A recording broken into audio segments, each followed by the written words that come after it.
What's up, guys? I have this Mystery Tackle Box Pro. Let's open it up. First things first, Dugan Squad revolver. It's nice.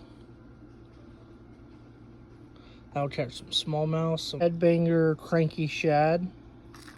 Nice color. Look at that. It's got that lip on there. Thick flippin' jig from Dugan, 3/8 ounce. Black and blue. Watermelon red crawl. Good color. EWG worm hook. Also be good. Crankbait. Goes 3.5 to 6.5 foot. Smallmouth will love that. And we also got a smallmouth catch toe sticker.